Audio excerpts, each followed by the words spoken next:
I stood at the kitchen table with my graduation speech in my hand, and my mother looked at me like I'd committed a crime. "Jenny, we need to talk about your speech."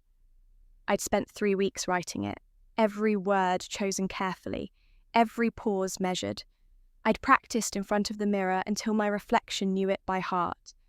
The speech was good. I knew it was good.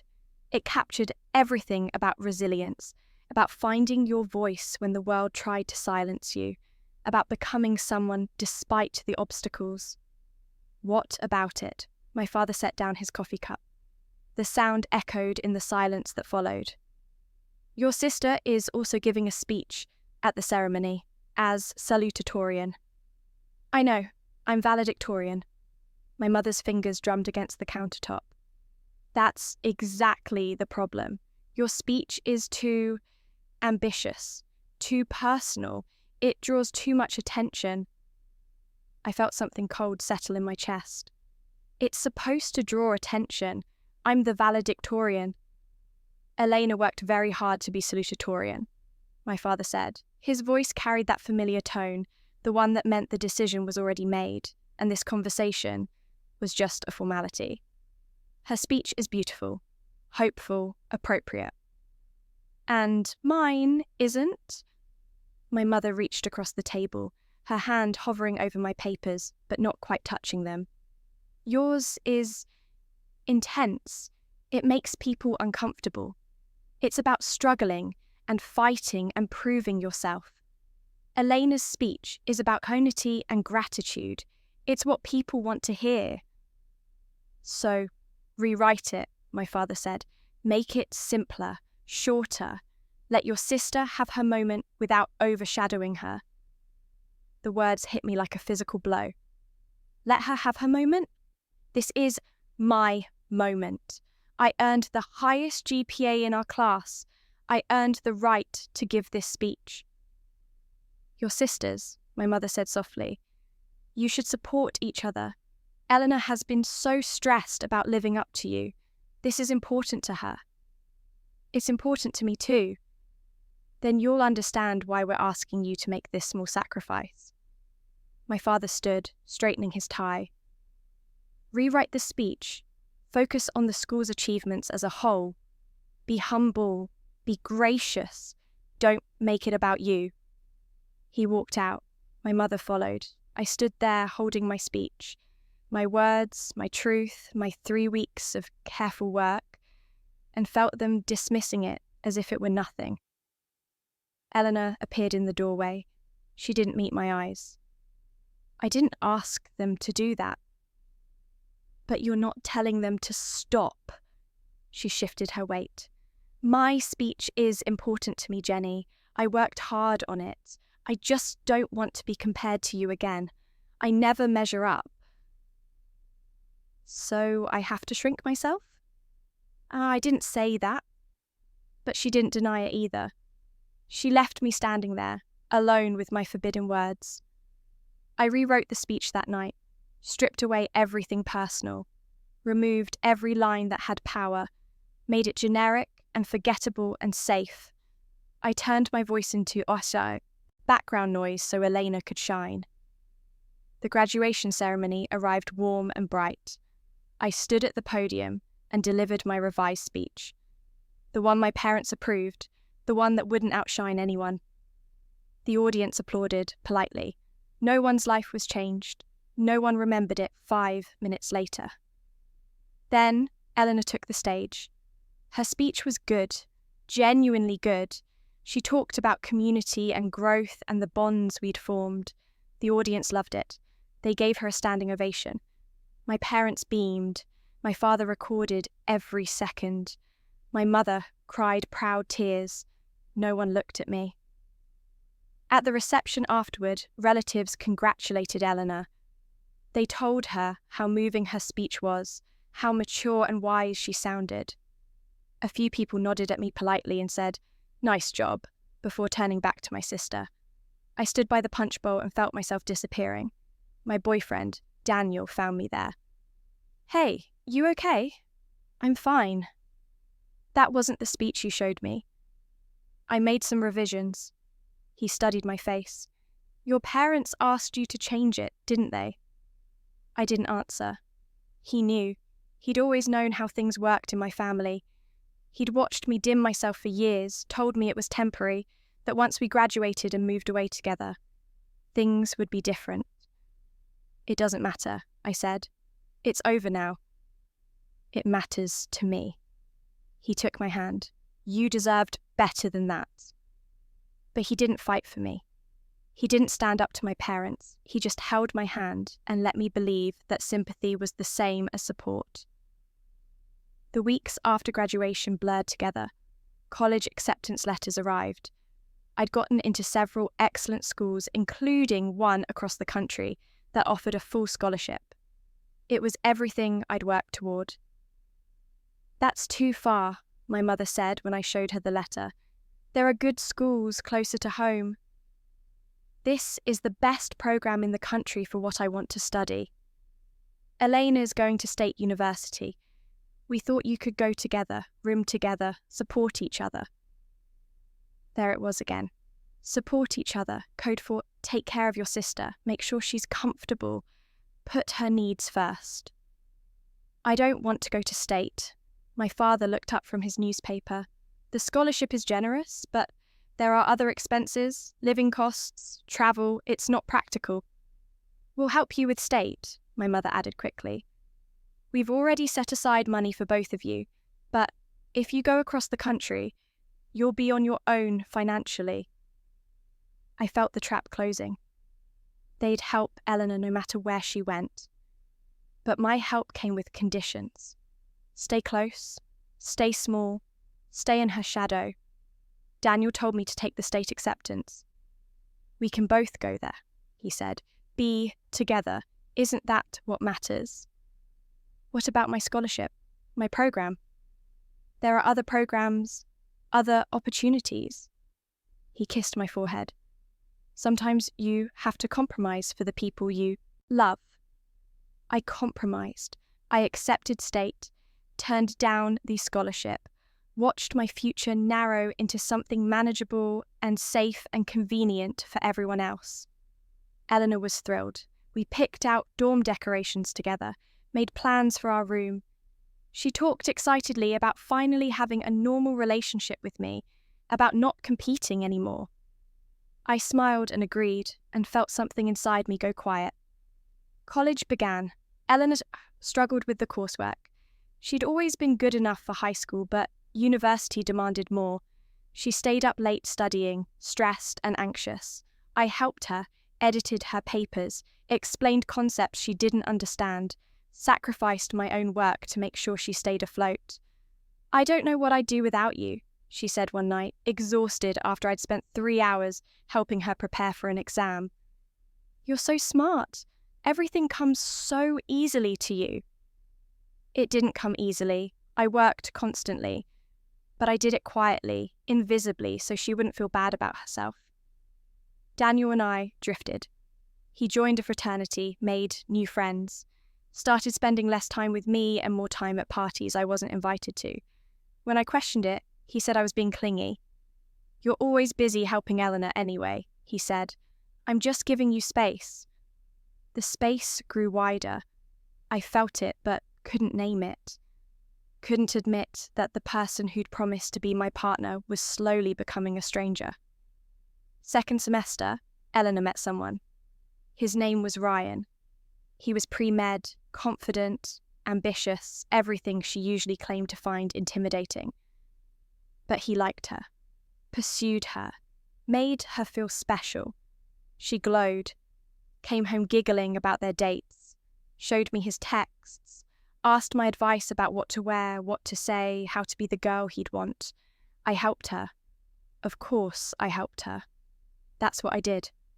Then, one night, I came back to our dorm early.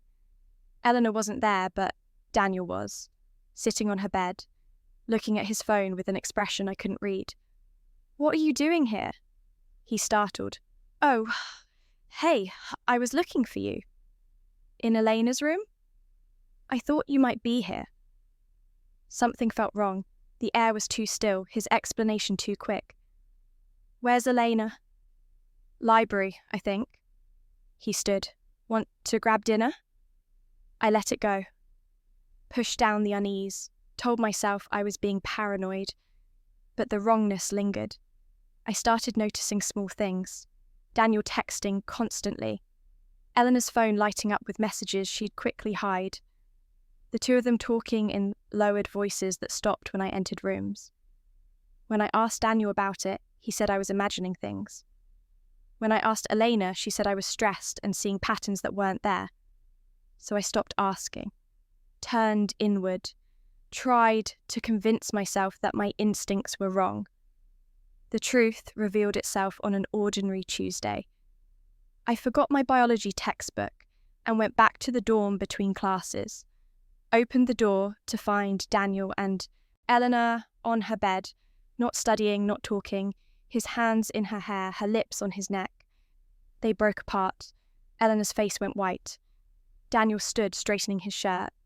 Jenny, I couldn't speak, couldn't move. The world tilted and I was falling through it. It just happened, Eleanor said. Her voice shook. We didn't mean for it to happen. How long? They looked at each other. That look told me everything. 2 months, Daniel finally said. We tried to fight it, but we have this connection. 2 months. My voice sounded distant, mechanical. You've been lying to me for 2 months. We didn't want to hurt you, Eleanor whispered. That's why we didn't say anything. We were trying to figure out what to do. I looked at my sister, the person I'd protected and helped and sacrificed for, the person I'd made myself smaller for again and again. All those nights I helped you study, I said slowly. All those times you asked for advice about Ryan. You were actually seeing Daniel. She nodded, tears on her cheeks. I'm sorry, I know it's wrong, but I love him. Daniel reached for me. You have to understand. Get out. Jenny, please, get out. He left. Eleanor stayed, crying, apologizing, explaining how it wasn't planned, how feelings developed, how she couldn't help who she loved. I listened with that same mechanical distance. Felt nothing. Said nothing. Just let her words wash over me until she finally stopped talking and left me alone. I called my parents, told them what happened. My mother's first response, oh no, Elena must be devastated. Elena? She's so sensitive. This kind of guilt will eat her alive. You need to talk to her, honey. Let her know you'll work through this together. Work through her betrayal? It's not that simple, my father said, having picked up the other phone. These things happen. People develop feelings. You're all so young. You can't let this destroy your relationship with your sister. She slept with my boyfriend. And that was wrong, my mother said quickly. Of course it was, you're wrong. But she didn't do it to hurt you. She's scared right now. She needs her sister. The words crystallized something inside me. Even now, even in this, I was expected to comfort Eleanor, to manage her guilt, to make it easier for her. I need to go, I said. Jenny, wait! I hung up, sat on my bed in the empty room. Felt the weight of every sacrifice I'd ever made. Every time I dimmed my light so someone else could shine. I thought about my graduation speech, the real one, the one about finding your voice and refusing to be silenced. I'd silenced myself, for all of them. The days that followed were grey and shapeless. I moved through classes like a ghost. Eleanor tried talking to me constantly, apologising, explaining, justifying. I responded in monosyllables or not at all. Daniel sent texts, long paragraphs about confusion and feelings and how sorry he was. I deleted them without reading past the first line. My parents called every other day. Each conversation the same. They were worried about Elena. She wasn't eating, wasn't sleeping, was consumed with guilt. Could I please just talk to her? Could I please help her through this? No one asked how I was doing. I requested a room change. The housing office said they'd see what they could do, but it might take a few weeks. So, I stayed in that dorm room with my sister, the space between us thick with everything unsaid. At night, I couldn't sleep. My mind circled endlessly through memories, piecing together all the moments I'd missed or ignored. The pattern was so clear now. My whole life shaped around making space for Eleanor, for Daniel, for anyone but myself. I thought about the scholarship I'd turned down, the future I'd surrendered, the voice I'd silenced in that graduation speech, every choice I'd made to be smaller, quieter, less. And for what? To protect people who didn't protect me, to love people who loved me conditionally, to sacrifice myself for relationships that were always going to end like this. One night, about 3 weeks after the betrayal, I couldn't take the silence anymore. The walls of the dorm felt like they were closing in. I got up, started walking, didn't know where I was going until I found myself at the campus bridge, the one that stretched over the ravine, the one students were always warned to be careful on. I stood at the railing, looked down at the darkness below, felt the emptiness inside me match the emptiness out there. A breeze moved through the trees. The world was very quiet.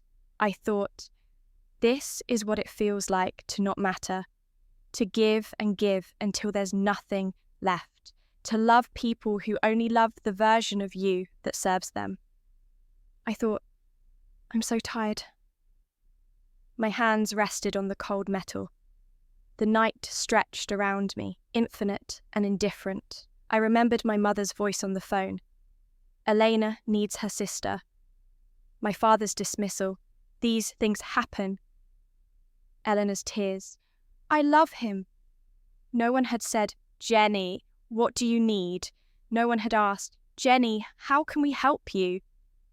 I was the helper, the supporter, the one who made sacrifices. That was my role. And when I had nothing left to give, when I was broken and bleeding from their choices, I was still expected to be the strong one, to forgive, to understand, to make it easier for them. I didn't jump. I wouldn't give a name to what I did. I just let go. Let go of the railing. Let go of trying. Let gravity make the choice I couldn't. The fall lasted forever and no time at all. Wind and darkness and a strange sense of peace. Finally, I thought, finally, it's over. The impact was softer than expected, quieter, like slipping into deep water. And then, nothing. I woke up in my childhood bedroom. The walls were pale yellow, posters I'd taken down years ago hung in their familiar places. My old desk sat by the window, covered in textbooks I recognised. I sat up, slowly. My body felt strange, lighter, younger. I looked at my hands. They were smaller. No calluses from years of writing, no scar from the time I'd cut my finger cooking for Eleanor. I grabbed my phone from the nightstand. The date glowed at me. June 1st, 4 years ago, 2 weeks before graduation. I was 17 again. My heart pounded. I stood up, walked to the mirror. My face stared back. Younger, less tired, but unmistakably mine. This wasn't a dream. The memories were too sharp, the death too real. I'd been given something, a second chance, a do-over. The weight of it settled over me. I could do everything differently. I could protect myself. I could choose myself. I wouldn't waste it. My door opened. My mother leaned in. Jenny, are you awake? We need to talk about your graduation speech. The words hit me like electricity. I knew this moment. I'd lived it before. What about my speech? My voice came out steady, calm. I was watching the scene from outside myself. Come downstairs. Your father and I want to discuss something. She left. I sat there, processing. This was the moment, the beginning of the pattern. The first time I'd been asked to make myself smaller. Not this time.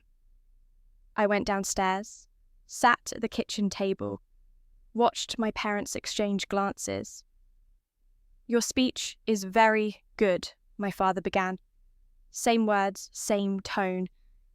"But your sister is also giving a speech and we think—" "No." They blinked at me. "No?" my mother repeated. "I'm not rewriting my speech." My father's expression hardened. "Jenny, we're not asking." "I know you're not asking. You're telling. But I'm also telling. The answer is no." "This is about supporting your sister," my mother said. "Elena has worked so hard." "So have I. Harder, actually. That's why I'm valedictorian and she's salutatorian." The words came out clear and unapologetic. I watched them land, watched my parents struggle to process my sudden backbone. "You're being selfish," my father said. "Maybe. Or maybe I'm being fair. I earned this. I get to keep it." My mother's face flushed. "You're purposely trying to make your sister look bad."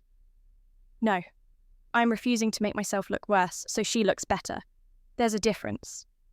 "That's semantics," my father snapped. "The point is, you're embarrassing Eleanor."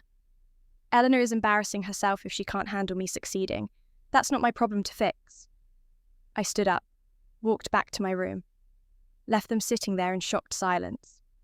My hands were shaking, but I felt alive, powerful, free. Eleanor came to my door an hour later. "Jenny, can we talk?" "Sure." She sat on my bed fidgeting, same nervous energy I remembered. "Mom and Dad told me about the speech thing. And? I don't want people comparing us again. It always feels like I lose when they do." I looked at her, really looked at her.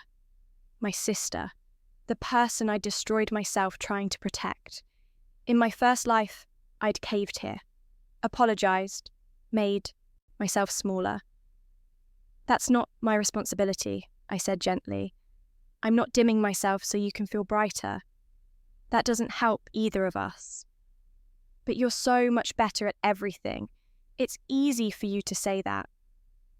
"It's not easy. I work hard, really hard. You just don't see it because I hide it so you won't feel bad." She blinked. "You hide it?" "I always have.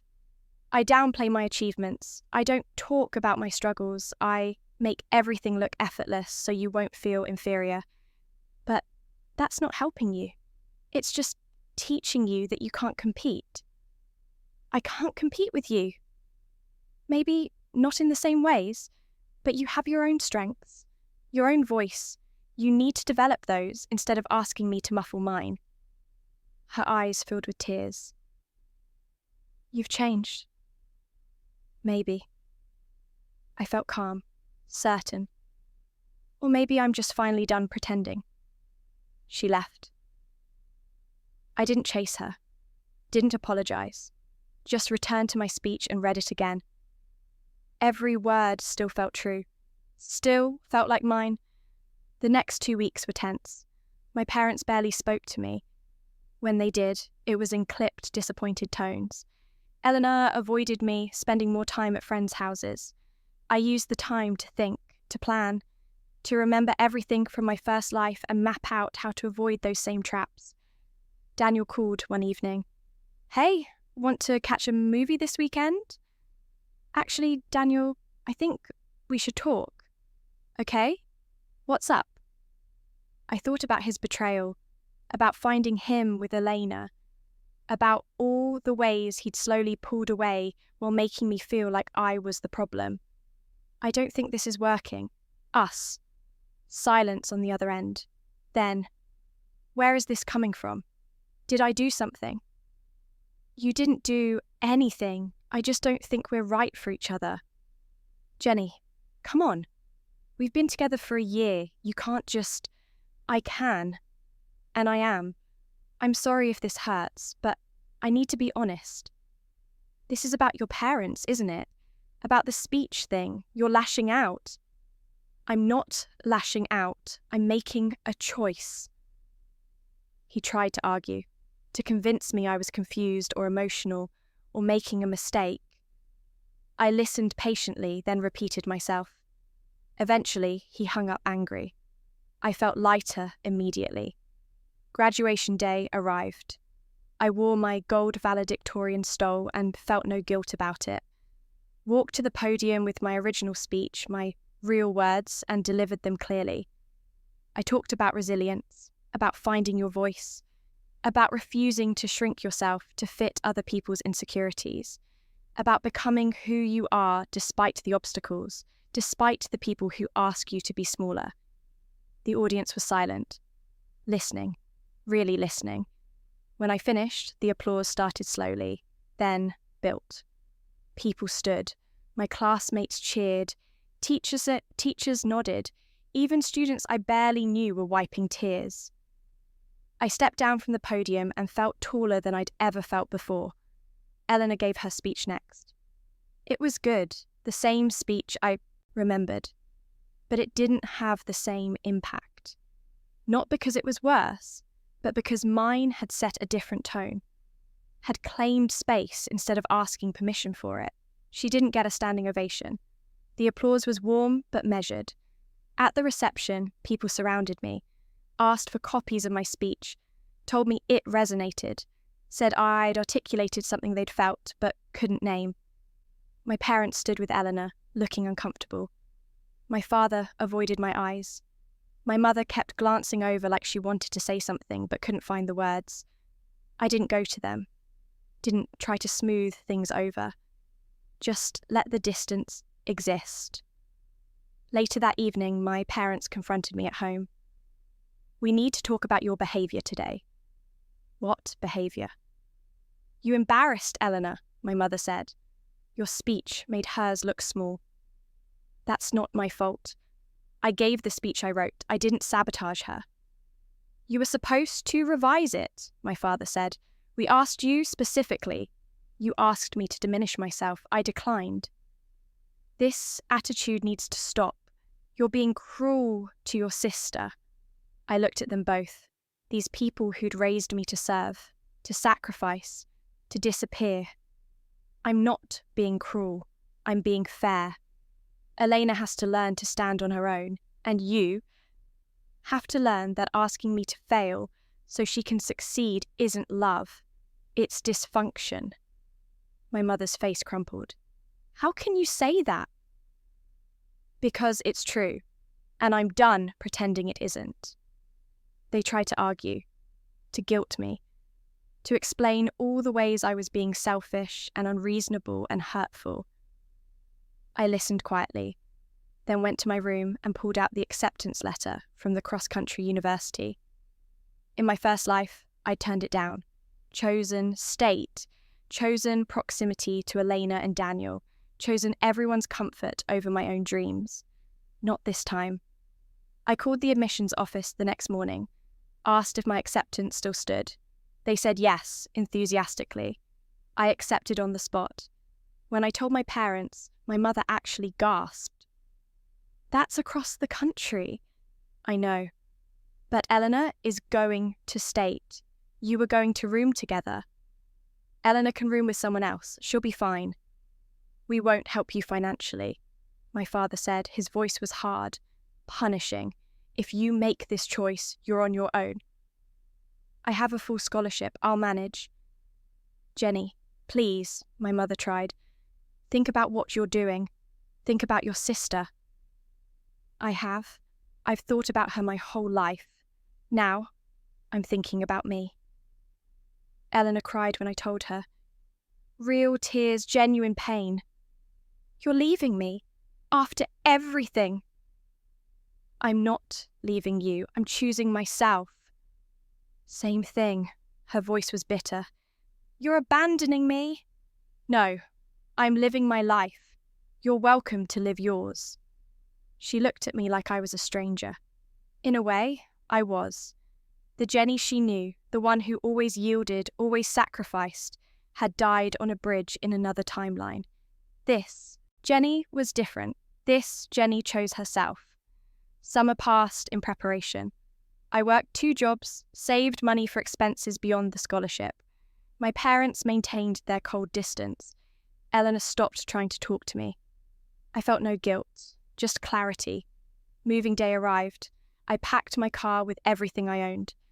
My parents stood in the driveway, arms crossed, faces set in matching expressions of disappointment. "Last chance to change your mind," my father said. "I'm good." "You'll regret this," my mother added. "You'll be alone. You'll realise family matters more than pride." Maybe, but I doubt it. I hugged them both briefly, more out of obligation than affection, got in my car and drove away, watched them shrink in my rearview mirror until they disappeared.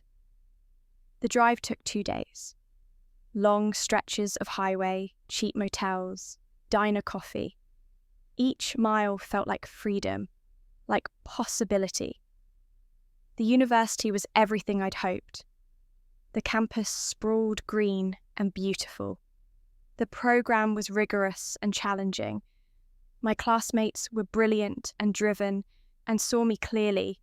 I thrived, made friends easily, real friends who liked me for who I was, not what I could do for them. Joined study groups and clubs. Let myself be visible and unapologetic about my achievements. No one here knew the old Jenny, the small one, the one who existed in shadows. First semester flew by in a blur of classes and research and discovery. I found myself laughing more, relaxing more, being more. Elena called occasionally, brief, stilted conversations where she told me about state, about her classes, about how different everything was without me. "I had to learn to study on my own," she said once. "It was hard at first, but I'm figuring it out." "That's good," I said. Meant it. I miss you sometimes. The old you. The old me was killing herself to keep you comfortable." Silence. Then, "I'm starting to understand that." Progress, I thought. Small, but real. My parents called less frequently. Duty calls checking in. They asked about my classes in distant voices and mentioned Elena constantly. How stressed she was, how she was struggling, how much harder everything was without me there to help. I listened politely and offered no solutions. She needed to figure it out. They needed to let her. Second semester, I won a research position in a prestigious lab. My professor called me in to tell me personally, said my work showed exceptional promise. I called home to share the news. My mother answered, "That's nice, honey," she said, distracted. "Listen, Eleanor is having a hard time with her chemistry class. Could you maybe tutor her remotely? Video calls or something?" No. I have my own coursework, my own research. Elena needs to figure out herself or find a tutor there. "But you're so much better at explaining things." "Mum, no. Elena is an adult. She can handle this." My mother sighed. "You've become very hard." "No, I've become very boundaried. There's a difference." She hung up without saying goodbye. I stared at my phone for a moment, then set it down and went back to my research. Felt no guilt, just peace. Junior year, everything crystallized. My research was published in a major journal. My professors talked about graduate programs, about my future in glowing terms. I was offered opportunities I'd never dreamed of, and through it all I stayed grounded, present, myself. Eleanor called one night, her voice different, older. "Jenny, can we talk? Really talk?" "Of course." "I broke up with someone recently. This guy I was seeing, he reminded me of Daniel, actually." My heart skipped. "You dated Daniel?" "Yeah, for about a year after you left." She laughed, but it sounded hollow. "I thought I loved him. Thought he was different with me. But he wasn't. He was just exactly what you would have seen if you'd stayed." "I'm sorry that happened." "Are you? You don't sound sorry." "I'm sorry you're hurt.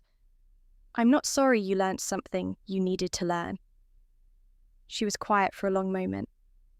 I get it now. Why you left? What you were trying to tell me.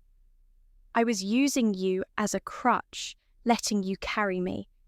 And when you weren't there anymore, I had to learn to walk on my own. And did you?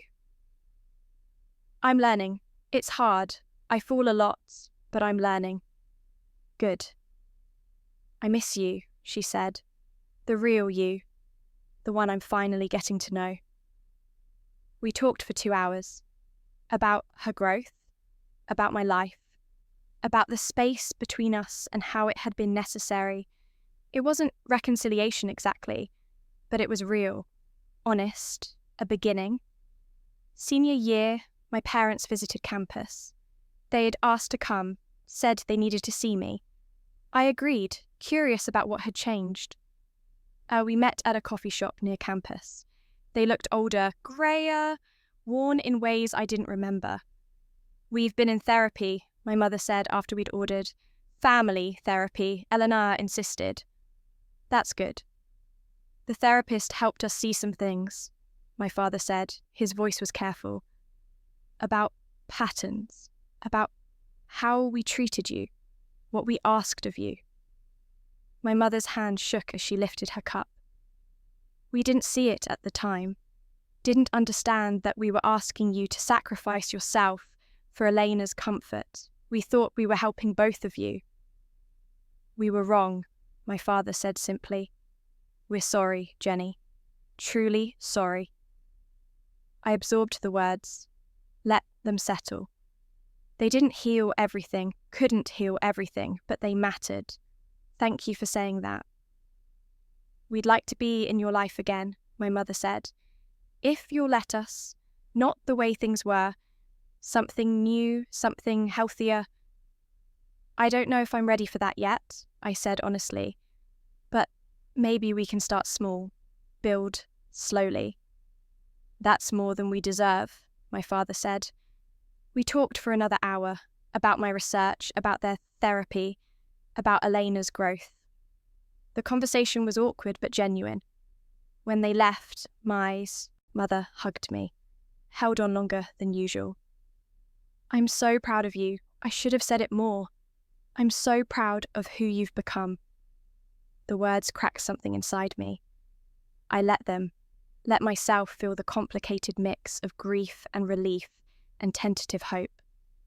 Thank you, I whispered. Graduation approached. My second one, though only I knew that. This time there were no speeches to rewrite, no one to outshine. Just me, in my doctoral regalia, accepting my degree with honours and a research award. My family came, all of them, parents and Elena sitting together in the audience.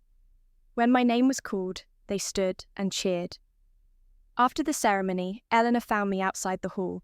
She wore a sundress and genuine smile. Hey, congratulations, you earned this. Thanks for coming. Of course, you're my sister. She paused. I'm proud of you, for what it's worth. I'm proud of who you became when you stopped trying to be what I needed. I hugged her, brief but real. We're both growing.